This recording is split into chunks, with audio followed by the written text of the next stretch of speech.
guys, this is Purvi and welcome back to my Facebook page Glam Purvi.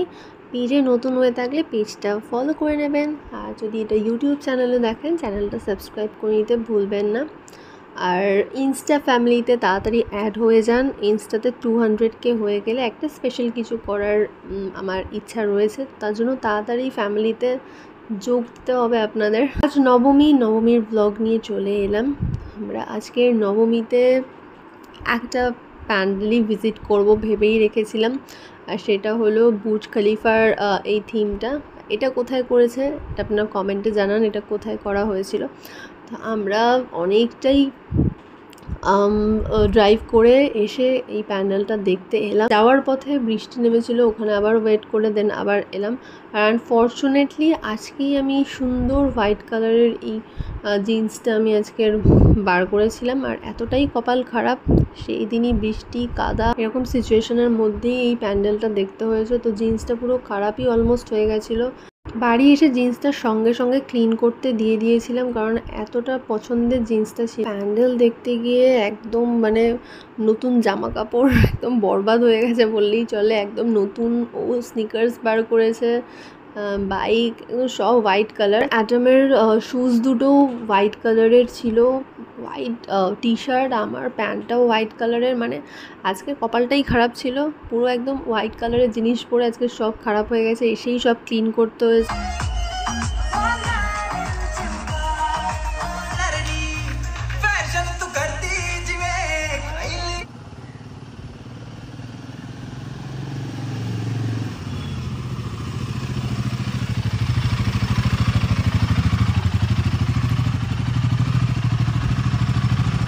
আর এসেই আমরা order দিয়ে দিয়েছিলাম pizza আর pan fried momo, কারণ এরকম একটা হেট্রিক একটা ব্যাপার গেল আমাদের সাথে।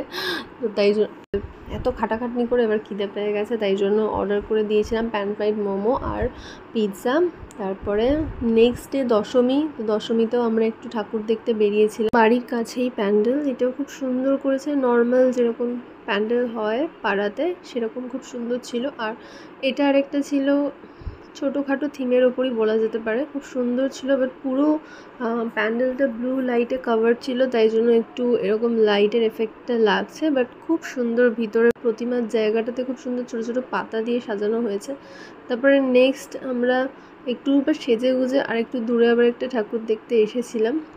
তো ওভারঅলি আজকের দশমীতেও আমরা 2-3টে ঠাকুর দেখে টাইম স্পেন্ড করেছি, কারণ এরপর তো পুজো শেষ। আর তারপরে ছিল দশমীর খাওয়া দাওয়া। আজকের আমাদের বাড়িতে নিমন্ত্রণ ছিল। আর এই রুমে বেডে এখন আমরা খাচ্ছি, কারণ এসি চালাতে হবে, প্রচণ্ড গরম ছিল।